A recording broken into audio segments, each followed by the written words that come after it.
Committee, there's Senator Judd Gregg, who is giving his opening remarks. Let's listen in. In large part, confidence of the American people in the value of their homes and in the fact that they'll keep a job.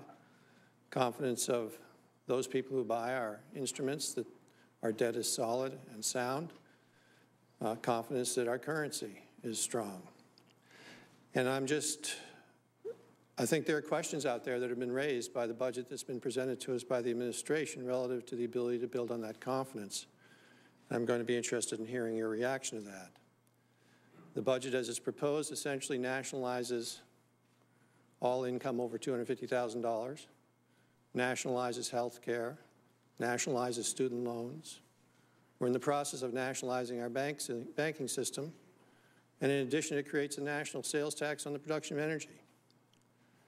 While creating this massive expansion in the size of government, it proposes that we have a debt as a percentage of GDP which will go to almost historic levels during any time in the post-World War II period, 67% of GDP.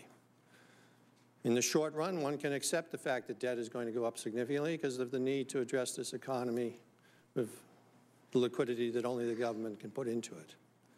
But in the long run, one has to ask, how can this country sustain a debt to GDP ratio of 67%, deficits of over 3%, for as far as the eye can see, and expect to maintain the value of the dollar or the ability of people to come and buy our debt?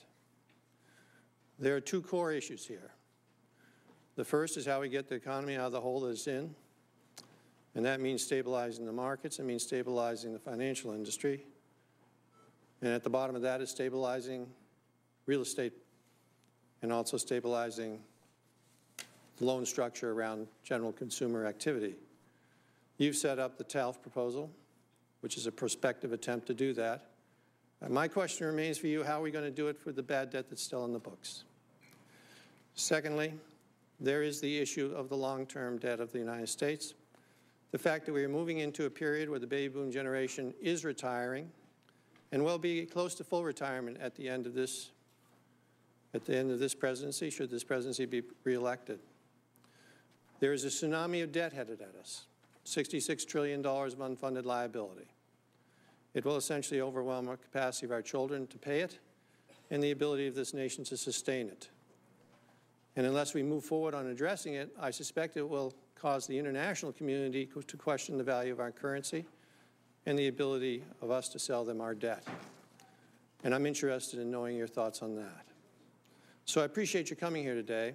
We are obviously in a period of extreme distress as a nation from a fiscal standpoint, and our people are suffering.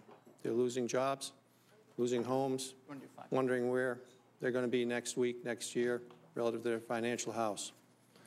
And we really look to the Fed as our rock in this exercise. And you've done very well so far in very trying times. But we need your advice and counsel as we go forward. Thank you, Mr. Chairman.